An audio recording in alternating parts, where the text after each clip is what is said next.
Una vez que tenemos toda nuestra parte gráfica ya bien creada, con todos los elementos colocados, el siguiente paso sería llevar todos estos elementos, todos estos views, a la parte lógica correspondiente, a la pantalla correspondiente. En este caso tenemos una imagen, dos edit text y dos botones. Lo que nos interesa llevar son estos dos elementos y estos dos elementos. La imagen, si no la vamos a tratar lógicamente, porque no va a tener ningún cambio, no vamos a tener que descargar imagen de internet y ponerla aquí, no sería necesario.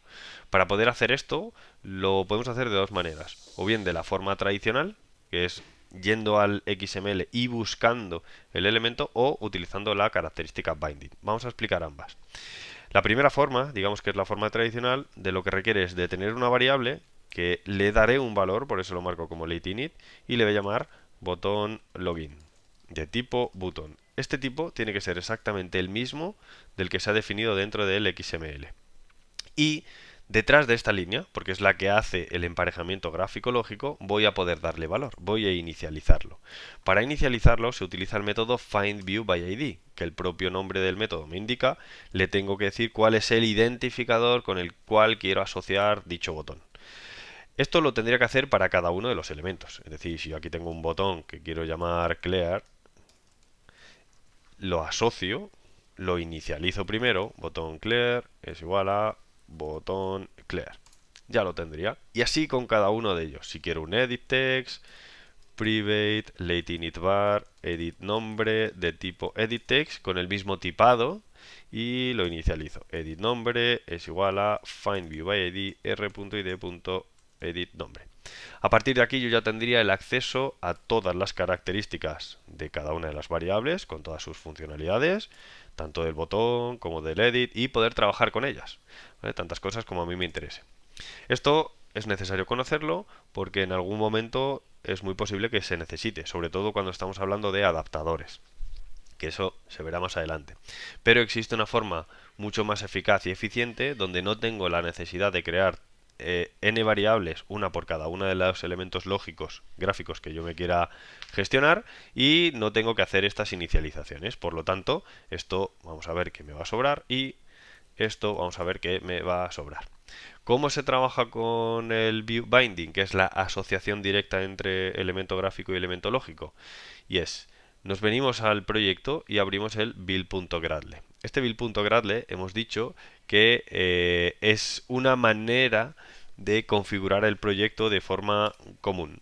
Y para poder activar la característica viewBinding tenemos que habilitarla porque no viene habilitada por defecto. Vale, para ello dentro del nodo Android, ¿vale? Que se cierra por aquí, ponemos viewBinding enable igual a true. En el momento en el que hemos hecho un cambio dentro de este fichero, se me activa este mensaje de sincronización. Si no se activase este mensaje, por aquí tenemos la sincronización, que es exactamente lo mismo, ¿vale? Que es el forzado de la sincronización.